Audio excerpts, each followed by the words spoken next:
الحمد لله رب العالمين والعاقبة للمتقين والصلاة والسلام على سيد الأنبياء والمرسلين وعلى آله وأصحابه الطيبين الطاهرين أما بعد فأعوذ بالله من الشيطان الرجيم بسم الله الرحمن الرحيم قل هل يستوي الذين يعلمون والذين لا يعلمون صدق الله العظيم غوث اعظم بمنی بے سرو ساما مدد قبلہ دین مدد کعبہ ایمان مدد انتظار کرم تستمن عینی را اے خدا جو خدا بینو خدا دا مدد بگردہ بے بلا افتادہ کشتی ضعیفان و شکستہ رات و پشتی بحق کے خواجہ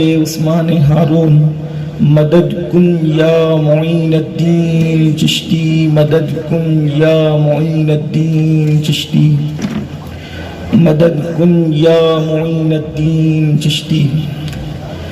ممبر پر جلوگر پروردہ آگوش ولایت شہزادہ حضور اشرف العلماء مخدوم گرامی قدر حضرت علامہ سید محمد نظام الدین صاحب اشرفی الجیلانی و جمیع عرش مقام سادات کرام ذوی الاحترام ذوی الاحتشام باصفا علماء کرام حاضرین محفل پردہ نشین ماؤں اور بہنوں السلام علیکم ورحمۃ اللہ وبرکاتہ۔ انتہائی احترام و عقیدت کے ساتھ اپنے اور ساری کائنات کے مرکز عقیدت انیس سے بے کساں چارہ ساز درد منداں ہم غریبوں کے غم گسار ہم فقیروں کی ثروت شہر یار ارم تاجدار حرم نو بہار شفاعت شب اسرا کے دولہا نوشے بزم جنت دانائے سبل مولائے کل ختم الرسل خسرو خوباں سیاح لامکاں وجہ کن فکاں در اللہ المکنون سر اللہ المخزون عالم ما کانا وما یکون آب و گل انبیاء جانو دل اصفیاء مطلع ہر سعادت مقطع ہر سیادت خلاصہ کائنات فخر موجودات حضور احمد مجتبی محمد مصطفیٰ ارواح نافدہ صلی اللہ تعالی علیہ وآلہ وصحبہ وبارک وسلم کی بارگاہ بے کس پناہ میں جس طریقے سے پڑھاؤں بلند آواز سے میرے ساتھ مل کر پڑھیں الصلاۃ والسلام علیک یا رسول اللہ، الصلاۃ والسلام علیک یا نبی اللہ، الصلاۃ والسلام علیک یا حبیب اللہ وعلى آلك وأصحابك يا نور الله صلى الله تعالى عليك وسلم۔ ہے کلام الہی میں شمس الضحیٰ تیرے چہرے نور فضا کی قسم، قسم شب تار میں راز یہ تھا کہ حبیب کی زلف دوتا کی قسم، تیرے خلق کو حق نے عظیم کہا تیری خلق کو حق نے جمیل کیا، کوئی تجھ سا ہوا ہے نہ ہوگا شہا تیرے خالق کے حسن و ادا کی قسم۔ یہی کہتی ہے بلبل باغ جنام کہ رضا کی طرح کوئی سحر بیاں نہیں ہند میں واصف شاہ ہدا مجھے شوخی طبع رضا کی قسم۔ آج کی یہ محفل ایک مدرسے کی جدید عمارت کے افتتاح کے موقع پر انعقاد پذیر ہے، اور آپ دیکھ رہے ہیں کہ علماء کرام اور سادات کرام کا قافلہ یہاں پر جلوگر ہے، اور انشاءاللہ تبارک و تعالی میرے بعد ہم سب کے خصوصی مہمان حضور قائد محترم حضرت علامہ حافظ و قاری محمد شاکر علی نوری صاحب قبلہ سے آپ ان کے خصوصی ملفوظات کو سماعت فرمائیں گے انشاءاللہ۔ تھوڑی دیر آپ کی خدمت میں ایک آیہ کریمہ جس کی تلاوت کی ہے اس پر کچھ گفتگو کرنے کا شرف حاصل کیا جا رہا ہے۔ کائنات کے اندر مذہب اسلام وہ مذہب ہے جس نے کالے اور گورے کے فرق کو ختم کیا، جس نے اونچ اور نیچ کو ختم کر کے انسان کو شعور انسانیت دے کر برابری کا تصور عطا کیا۔ خطبہ حجۃ الوداع جو عالمی منشور ہے قیامت تک کے لیے، اس کے نکات میں سے ایک نکتہ یہ بھی ہے کہ کسی عربی کو کسی عجمی پر کوئی فضیلت نہیں ہے عربی یا عجمی ہونے کی بنیاد پر، کسی کالے کو کسی گورے پر کوئی فضیلت نہیں ہے کالا یا گورا ہونے کی بنیاد پر۔ گویا کہ محمود و ایاز کے فرق کو مٹایا گیا، آقا اور غلام کے فرق کو ختم کیا گیا، برادریوں کی اونچ اور نیچ کے تصورات باطل کو قدموں تلے رون دیا گیا۔ اسی طریقے سے عرب و عجم کے وہ اونچ اور نیچ کے تصورات اور تخیلات کو باطل قرار دیا گیا۔ وہ مذہب جو سب کو ایک رسی میں پیرونے کے لیے آیا تھا، ایک مقام ایسا آیا کہ اس مذہب نے بھی ایک لکیر کھینچی اور کسی بنیاد پر انسان کو کسی انسان پر فوقیت کا اعلان کر دیا۔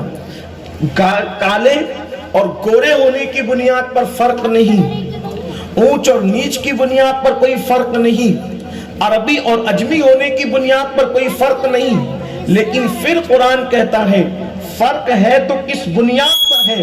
تو قرآن کہتا ہے قل، محبوب آپ فرما دیں، آپ اندازہ کریں جس محبوب کے ذریعے سے آقا اور غلام کو ایک ساتھ کھڑا کیا گیا، جس محبوب کے ذریعے سے کالے اور گورے کو ایک ساتھ جمع کر دیا گیا، جس محبوب کے ذریعے سے عربی اور عجمی کا فرق ختم کر دیا گیا، اب اسی محبوب سے کہوایا جا رہا ہے قل، محبوب آپ فرما دیں، اللہ اکبر۔ اور پھر محبوب سے قل کہہ کر جب بھی قرآن مقدس مخاطب ہوتا ہے کہ آپ فرما دیں، اس سے محبوب کے لہجے کی اہمیت بھی پتہ چلتی ہے، اس سے محبوب کے انداز تکلم کی حیثیت بھی پتہ چلتی ہے، اس سے محبوب کی بولی کی اہمیت بھی پتہ چلتی ہے، اس لیے کہ اور بولے تو صدق اور کذب کے امکانات جو ہے اس کو چکر میں لیے ہوتے ہیں، لیکن جب محبوب بولتے ہیں تو پھر وہ قانون بنتا نظر آتا ہے۔ اور استاد زمن اس قل کے راز کو کتنے خوبصورت انداز میں بیان کرتے ہیں، کہتے ہیں قل کہہ کے اپنی بات بھی لب سے تیرے سنی، قل کہہ کے اپنی بات بھی لب سے تیرے سنی، اللہ کو ہے اتنی تیری گفتگو پسند۔ اللہ نے محبوب سے فرمایا پیارے آپ فرما دے قل، کیا کہیں حل یستوی الذین یعلمون والذین لا یعلمون، اے محبوب آپ کہیں، کیونکہ آپ کے ذریعے سے کالے اور گورے کا فرق ختم کیا گیا، عربی اور عجمی کا فرق ختم کیا گیا، اب آپ کہہ دیں کہ کیا علم والے اور بغیر علم والے دونوں برابر ہو جائیں گے؟ نہیں، دونوں کی برابری نہیں ہے، ہر جگہ سب برابر ہے، لیکن قرآن ایک لکیر کھینچ رہا ہے، فرق کی حد فاصل ہے کہ کیا علم والوں کا مقام ہے، علم والے یعنی جاننے والے اور نہ جاننے والے دونوں برابر نہیں۔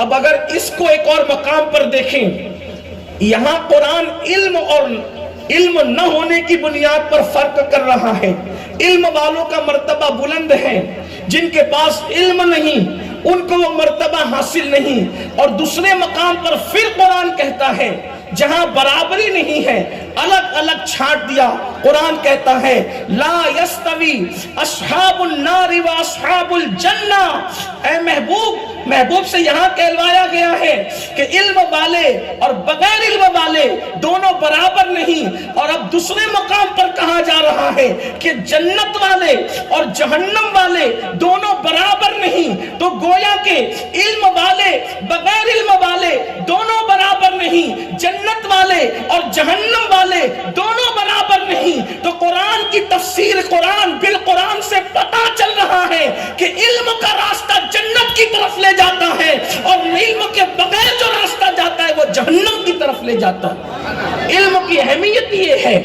علم کا راستہ جنت کی طرف، اسی لیے اللہ کے رسول صلی اللہ علیہ وآلہ وسلم فرماتے ہیں جو علم کے راستے میں نکلتا ہے، جو علم کی تلاش میں نکلتا ہے، جنت اس کی تلاش میں نکلتی ہے۔ اب آپ کہیں گے کہ بھئی علم کا راستہ جنت کی طرف کیسے لے کر کے جاتا ہے، اور نہ جاننے کا راستہ جہنم کی طرف کیسے لے کر کے جاتا ہے؟ ایک آسان سی مثال، علم ہوگا تو آپ حدیث مبارکہ کو صحیح طور پر سمجھ سکتے ہیں، قرآن کی آیت کو صحیح طور پر سمجھ سکتے ہیں، اور علم نہ ہوگا تو آپ کسی کے بھی دھوکے میں آ سکتے ہیں۔ جیسا کہ آج لوگ دکانیں کھول کر کے بیٹھے یوٹیوب پر تقریروں کا، مقررین کا، اسکالرز کا ایک ایسا لگتا ہے جیسے سیلاب آیا ہوا ہے، اور جس کی جتنی چرب زبانی ہے لوگ اس سے اتنا زیادہ متاثر ہو رہے ہیں۔ کوئی کسی کے آنسو سے متاثر ہو رہا ہے، کوئی کسی کے فکر سے متاثر ہو رہا ہے، کوئی کسی سے صحائے ستہ کا حوالہ سن کے متاثر ہو رہا ہے۔ وجہ کیا ہے؟ آج ہمارے پاس علم نہیں۔ اور یاد رکھنا، جتنے بھی فضائل علم بیان کیے جاتے ہیں، علم اور علماء کے فضائل، اس سے پہلے نمبر پر صرف اور صرف قرآن اور حدیث کے علوم ہیں۔ اور یاد رکھنا، باقی عصری علوم اور جتنے دوسرے علوم ہیں ہم اس کی اہمیت کا انکار نہیں کرتے، لیکن وہ اس فضیلت کے اندر شامل نہیں ہے، اس کا ثانوی درجہ ہے۔ اللہ اکبر! لیکن اصل جو علوم ہے وہ قرآن اور سنت کے علوم ہیں، قرآن اور حدیث کے علوم ہیں۔ میری قوم نے کالج کے زینے پر جا کر کے سائنس، جغرافی کو تو حاصل کیا، لیکن قرآن مقدس سے دور رہے، احادیث طیبہ سے دور رہے۔ اور یاد رکھنا، آج دنیا جو ہے ہمیں کالج جانے سے نہیں روکتی، آج دنیا یونیورسٹی جانے سے نہیں روکتی، آج دنیا سائنس اور جغرافی پڑھنے سے نہیں روکتی۔ دنیا کو جو چیز کھٹکتی ہے وہ یہ مکاتب کھٹکتے ہیں، یہ مدارس کھٹکتے ہیں۔ کیوں؟ اس لیے کہ دنیا جانتی ہے جتنے علوم حاصل کریں گے اس سے جسم سورے گا، اور مصطفیٰ پر نازل ہونے والا قرآن یا مصطفیٰ کی زبان سے نکلنے والی حدیث کے علوم سیکھیں گے تو پھر ان کا دل سنورتا نظر آئے گا۔ اور یاد رکھنا، جسم سورے گا تو اسے مٹی کھا سکتی ہے، لیکن دل سنور جائے گا تو پھر کفن بھی میلا نہیں ہوا کرتا، اور انسان کی نسلیں سنور جایا کرتی ہے۔ اسی لیے لوگوں کو رکاوٹ ہے، تکلیف ہے، علم دین سے ہے، اور جو لوگ علم دین نہیں سیکھتے ان کو وہ کبھی بھی اغوا کر سکتے ہیں، کبھی بھی گمراہ کر سکتے ہیں، کبھی بھی تباہ و برباد کر سکتے ہیں۔ اللہ اکبر! آج ہم علم قرآن، علم احادیث کی طرف توجہ نہیں کرتے، اس لیے کسی بھی اسکالر سے متاثر ہو کر اپنی ایمان سے ہاتھ دھو بیٹھتے ہیں۔ تقریروں کے دروازے اور دہلیز پر ایمان کا سودا ہو جاتا ہے، سیاہ ستہ کا نام سن کر کے لوگ مرعوب ہو کر کے دھوکہ کھا جاتے ہیں علم نہ ہونے کی وجہ سے۔ میں ایک بات آپ کے پاس رکھتا ہوں، آپ کو ابھی بات سمجھ میں آئے گی۔ دیکھو، علم نہ ہو تو کیسے مسائل ہوتے ہیں، اور علم ہو تو پھر کیسا کرم ہوتا ہے۔ اسی لیے قرآن کہتا ہے هل يستوي الذين يعلمون والذين لا يعلمون، علم والے اور ان پڑھ دونوں برابر نہیں، جاننے والے نہ جاننے والے دونوں برابر نہیں۔ دیکھیے ایک حدیث ہے، حدیث سب لے کر آ رہے ہیں، قرآن کی آیتیں سب لے کر کے آ رہے ہیں، لیکن اس کی تشریح من گڑت کر کے لوگوں کو بالخصوص جوانوں کو گمراہ کرتے ہیں۔ نمبر ایک حدیث ہے جس پر ہمارا بھی اور دیگر مکاتب فکر کا بھی اتفاق ہے، بلکہ ہم سے زیادہ اس حدیث کو وہ لوگ پڑھتے ہیں۔ اور حیرت انگیز بات یہ ہے کہ حرمین میں یہ حدیث زیادہ پڑھی جاتی ہے، حرمین شریفین میں یہ حدیث زیادہ پڑھی جاتی ہے، اور ان کے جلسوں میں بھی اس حدیث کو کثرت کے ساتھ پڑھا جاتا ہے۔ وہ حدیث کیا ہے؟ حدیث یہ ہے کہ میری قبر کو عیدگاہ مت بناؤ۔ یہ حدیث ہے، ہم لوگ اس کا انکار نہیں کرتے، اس لیے کہ حدیث کا انکار کرنا جان بوجھ کر یہ اللہ کے رسول کے ساتھ بغاوت اور جفاکاری ہے۔ نہ کوئی اپنی مرضی سے حدیث ہمارے یہاں گڑنے کی اجازت ہے، اور نہ کوئی حدیث موجود ہو تو اس کے انکار کرنے کی اجازت ہے۔ بلکہ ایک بات آپ کو کہوں، لوگ تو حدیث کے معاملے میں اتنا چھوٹا سا دل رکھتے ہیں اہل حدیث کہلا کر بھی، کہ وہ کہتے ہیں کہ ان 6 کتابوں میں ہوں گے تو ہم مانیں گے، باقی نہیں مانیں گے۔ لیکن یہ ہم سنیوں کا عاشقان رسول کا کلیجہ ہے۔ ہم کہتے ہیں ہم نے امام بخاری کا کلمہ نہیں پڑھا ہے، ہم نے تو رسول اللہ کا کلمہ پڑھا ہے۔ ہم صرف بخاری کی نہیں مانتے، بخاری کی تو مانتے ہیں۔ اگر نبی کا قول کسی دیوار پہ لکھا ہو تو ہم دیوار نہیں دیکھتے، قول رسول کی بنیاد پر دیوار کا بھی ادب کرتے ہیں۔ ہم عشق کے بندے ہیں، کیوں بات بڑھائی ہے۔ ہم کتاب کی بنیاد پر حدیث نہیں مانتے، حدیث کی بنیاد پر کتاب کا احترام کرتے ہیں، صاحب کتاب کا احترام کرتے ہیں۔ امام بخاری کا احترام ان کے قبیلے کی وجہ سے نہیں ہے، امام بخاری کا احترام حدیث مصطفیٰ کی خدمت کی وجہ سے ہے۔ وہ امیر المومنین فی الحدیث ہے۔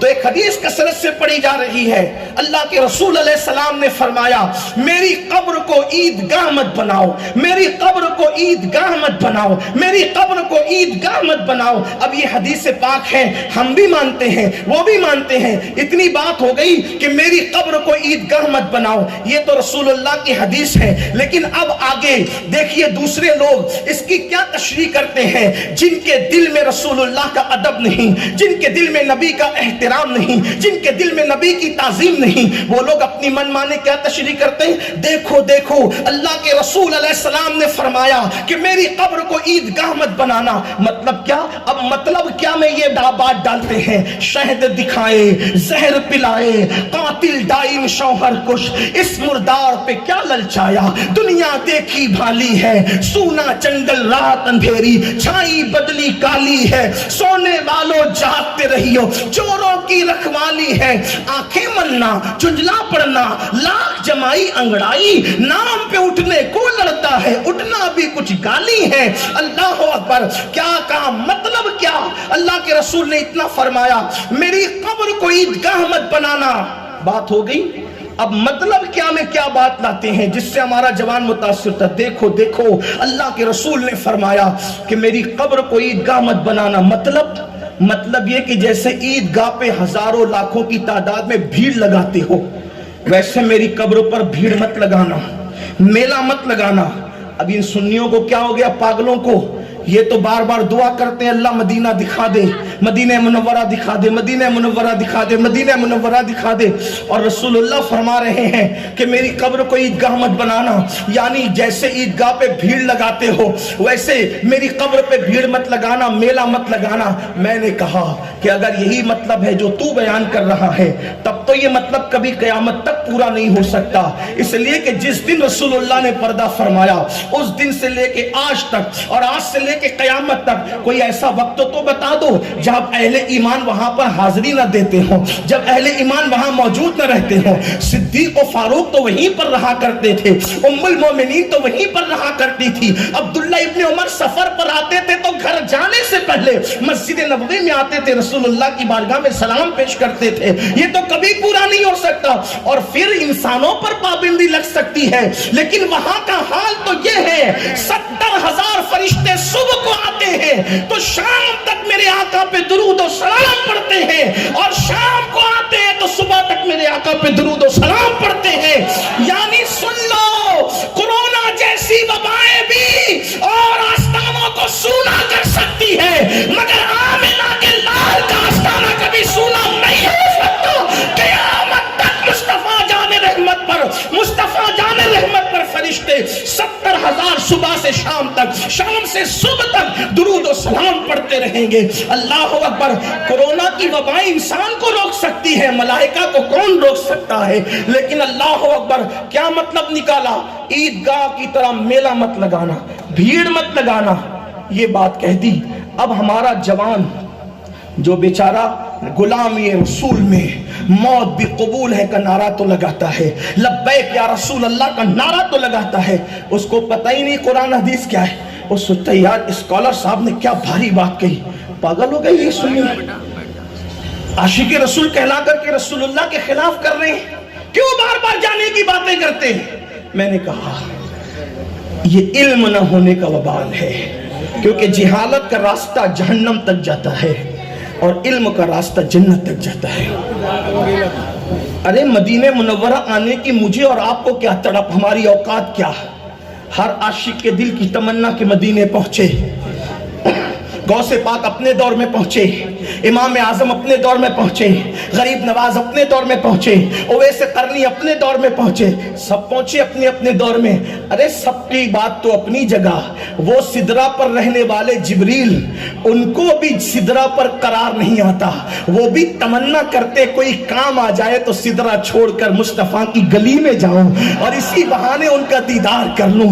بے لقائے یار ان کو چین آ جاتا اگر، بے لقائے یار ان کو چین آ جاتا اگر، بار بار آتے نہیں ہوں جبریل سدرہ چھوڑ کر، بار بار آتے نہیں ہوں جبریل سدرہ چھوڑ کر۔ کیا لوگ جبریل پر بھی فتویٰ لگانے کی کوشش کریں گے؟ ان 70,000 ملائکہ کو بھی معاذ اللہ کوسنے کی کوشش کریں گے کہ جو 70,000 صبح سے شام تک، شام سے صبح تک، لیکن علم نہیں تھا۔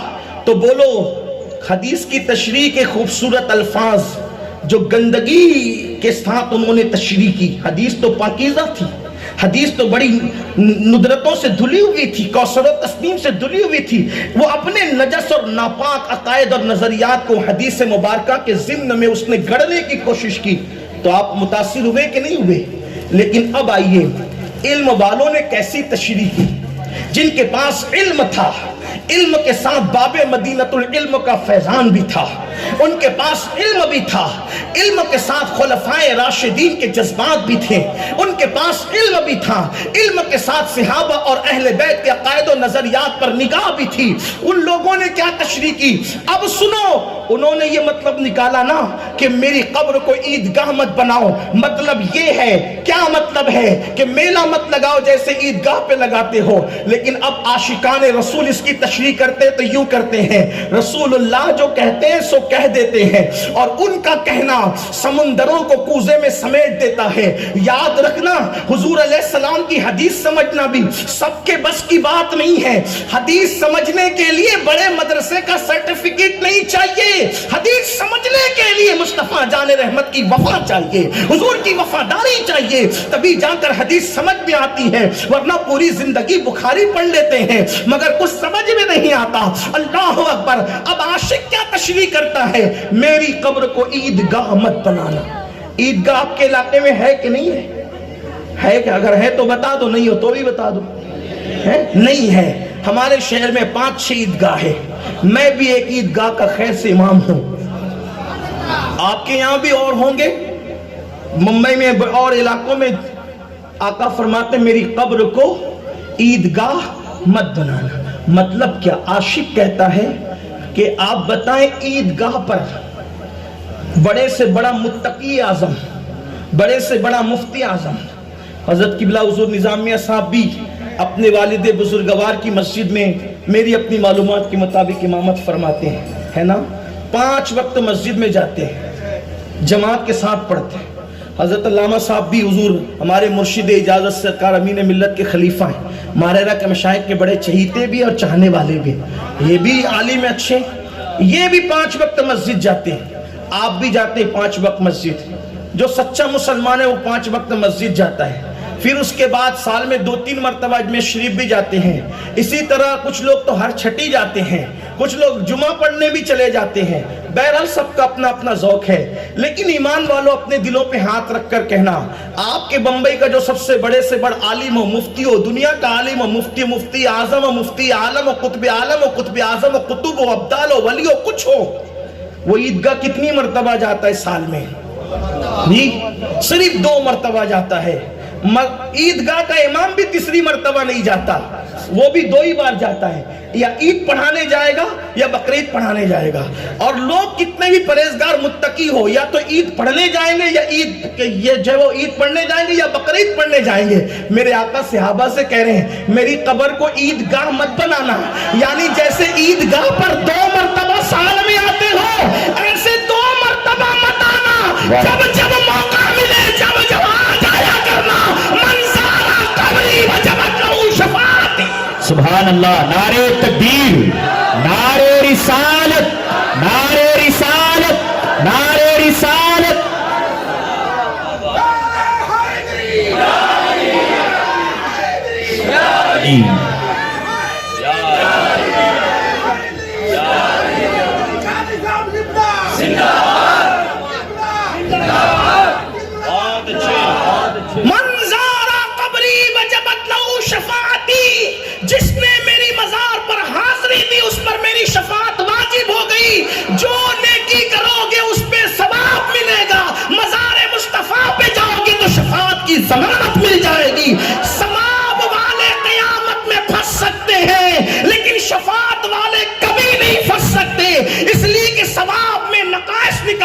سکتے ہیں, ثواب کسی کو دیا جا سکتا ہے, ثواب کے اندر جو ہے اللہ اکبر نیتوں کی وجہ سے کٹوتی ہو سکتی ہے, لیکن شفاعت یہ ہے کہ میں تمہاری سفارش کروں گا, اور وہ جس کی سفارش کر دے تو قرآن کہتا ہے اللہ اکبر, میرے اللہ نے فرمایا وَلَسَوْفَ يُعْتِيكَ رَبُّكَ فَتَرْضَىٰ, اے محبوب ان قریب آپ کا رب آپ کو اتنا عطا کرے گا کہ آپ راضی ہو جاؤ گے. میرے امام کہتے کیا ہی ذوق افزا شفاعت ہے تمہاری واہ واہ, قرض لیتی ہے گناہ پرہیزگاری واہ واہ, نفس یہ کیا ظلم ہے جب دیکھو تازہ جرم ہے, ناتواں کے سر پہ اتنا بوجھ بھاری واہ واہ, صدقے اس انعام کے قربان اس اکرام کے ہو رہی ہے دونوں عالم میں تمہاری واہ واہ. دو مرتبہ مت آنا, عید اور بقرعید کی طرح جب جب موقع ملے, جب جب موقع ملے, ارے موقع کیا ملے, موقع نکال کر آنا, اس لیے کہ فرشتوں کو زندگی میں ایک بار اور عاصیوں کو جب چاہا بلا لیا, جسے چاہا در پہ بلا لیا, جسے چاہا اپنا بنا لیا. یہ بڑے کرم کے ہیں فیصلے, یہ بڑے نصیب کی بات. دیکھو حدیث تو ایک ہی تھی نا, حدیث اب سمجھ میں آیا مطلب کیا. ان کے پاس دلیل میں کوئی بات نہیں, ہمارے پاس تو دلیل میں حدیثیں موجود ہے, قرآن کی آیت موجود ہے. دیکھو میں نے ایک حدیث پڑھی, دوسری حدیث میرے آقا فرماتے ہیں جو میرے وصال کے بعد میری قبر پر آیا ایسے ہی ہے جیسے وہ میری ظاہری حیات میں میرے مزار پہ آیا.